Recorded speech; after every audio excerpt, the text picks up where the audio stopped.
Makwaba, make sure say ube subscribe your channel on the amay na face we me notification bell ne so ede account ede amay. Midin ede catchere akwasi ye boa na yankwa ndisi amayoko ni ndisi amayoko ne neyi efutu akwa momo na efutu ni mfiro bi foforo bi aho se omo ankasa enkan no omo member a ene wate no ho awakote NLC National Liberation Council Yura Stephen Atubiga no dey afutu akwama the NDC party se omo pese omo fi opposition ne omo ba aban mu a omo nye sa ne ma we ya mebe bobosu anase ne ono ekan ye no one omo momodin enkohu asofofo bebre yebi ti se owusu bempa prophet owusu bempa ene omo ankasa omo Nigel Gazy ene other prophets omo enimomo isanse enema bebre no ekutia the NDC spiritually ememe bebre no ekutia omo spiritually enema bebre ekutia the NDC party no na Area Stephen Atubiga ya America na se me beka se ono no party no den no oye nipa baako a no oye law ena John Dramani Mahama wombra omo air contest no John Dramani Mahama ka se wa wuko school wa wo ye course bia ni jai enu nti no party no ho do ene se ne opese ombedi party na nim ti odine law no a wusua no eto honom ode ono ankasa ne career eto honom ebo afode ede ma party no nti we ni pakase pa wasom party no wa sacrifice ede ama yoko ne bepemenda me na okaze ne law no onwie ye a o chem se ohwe anim se bia 2024 after the elections no obeto aso na ode nsem atodwa se omunkohu asofo na asofo mompai emfe mom afi so no so mbetumi edi nkunimu a se ne MPP fo wo dombo dankwa ene buzia tradition no saa ni patre no NDC fo nso eso munyo mo de sanse na nakunadu ajeman former president ene NDC founder JJ Rollins na yere aiti no ho ekote NDP sanso ena yira eye Stephen Atubiga nso ate no ho akote NLC any other NDC members a omonso mo ate omo ho akote omo party no esese yira John Dramani Mahama any the leadership of the NDC no eko omo hu bom na omutumi ede omo nyina ba on board anyesa apa dia the NDC will remain in opposition forever and no dey on kind that be remain in opposition forever betina honoma because ohonom no mu deserve ohonom ne fata omo ano ya nti no mu kwatena honom na ne sem o ka no se eya na nkola ni bi omo aba NDC amanyoku nim bi no a omu nim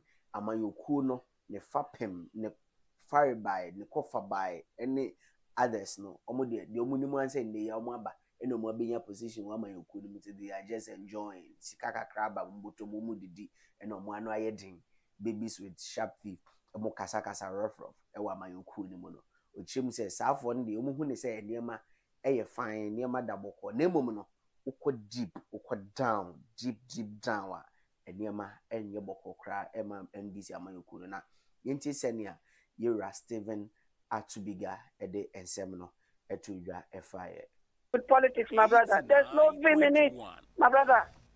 So to the NDC who are celebrating, that is the question I asked before you came with this. The NDC, they are licking their almost licking own wounds. NDC to say, the same man that so many so Monfanchemi and pay, and you may Mr. Monfanchemi. At the same fire, or take got a noa, or who's a got at the honomo, or the assassin. Apatia patria to got anymore. Okay? Because I was NDC for sorry. Echo Yankopo, Echo Kum Chachako, Echo Obinimo, Echo Reverend Bofo, Echo Miami Papa. Oh. Reverend Osubem Panum. Osubem Panum. Is with Anabanomo and yes. Nikwa Kubun Sanomo. So mom pa so that a buffo ne a payback no entimi entram empenyimfo ni bi e wo NDC no mu no mo ntimi take the stand of Allah ni bi no mo say oh so we mu buafu then said do na 70-90% of the founders and then the stakeholders of NDC no would have votes in 2024 to punish John Dramani Mahama, the killer, and your friend, your friend say Jack Wula show and I kill and Wula show. Kill and Wula show no. Killer. The Omoye United Jack killer 2024 so that maybe so that it will be a clean field. Dr. Dufwanen and Crawford Saba, a horse beba. Okay, groups na kure nyina be carbon after 2028 no. So the NDC MPP nya danko buzia dombo no. No you say nya NLC, NDC, NDP with Obet Munina party no. So to the mention Matthias here. Rollins our parties and 9 NDC the signature or NDP the signature or and Quartiasia and NLC the signature or there's another party yakasa na mre finally dan ko na or Tasha Chalepa Rollins was involved in that party too. Okay.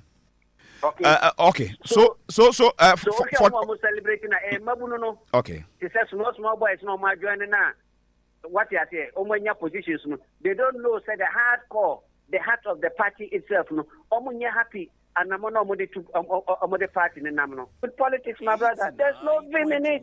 My brother. So to the NDC who are celebrating, that is the question I asked before you came with this. The NDC, they are licking their own wounds. NDC to say the same man that some so Monfanchemi and pay and we and you may Mr. Monfanchemi. At the Sabba fire or take got a noa or who's a got at the honeymoon. O dear Sassa, a patia patria to got anymore. Okay. Because I was NDC for sorry.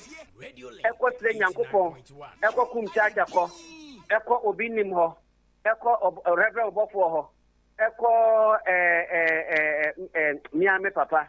Oh, Reverend Osubem Panum. Osubem Panum Ho. Is with Anabanomo and yes. Nico Kubun Sanomo. So Mom Paya so that a buffo. Ne payback no entimi entram empenyimfo ne bi e wo NDC no mu no mo ntimi take the stand of Allah no bi no mo say oh so we mu buafu dan said do na 70-90% of the founders and then the stakeholders of NDC no would ever have voted basic 2024 to punish John Dramani Mahama the killer and your friend your friend say Jack Wula show and I kill and Wula show. Kill and Wula show no. Killer. The Omoye United Jack killer 2024 so that maybe so that it will be a clean field. Dr. Dufwanen and Crawford Saba, a horse beba. Okay, groups na kure nyina be carbon after 2028 no. So the NDC MPP nya danko buzia dombo no. No you say nya NLC, NDC, NDP with Obet Munina party no. So to the mention Matthias here. Rollins our parties and 9 NDC the signature or NDP the signature or and Quartiasia and NLC the signature or there's another party yakasa na mre finally dan ko na or Tasha Chalepa Rollins was involved in that party too. Okay. So for celebrating mabuno no. Okay. It says small boys no ma joining na what you say omonya positions no. They don't know say the hardcore, the heart of the party itself no. Omonya happy and amono omode party ni namno.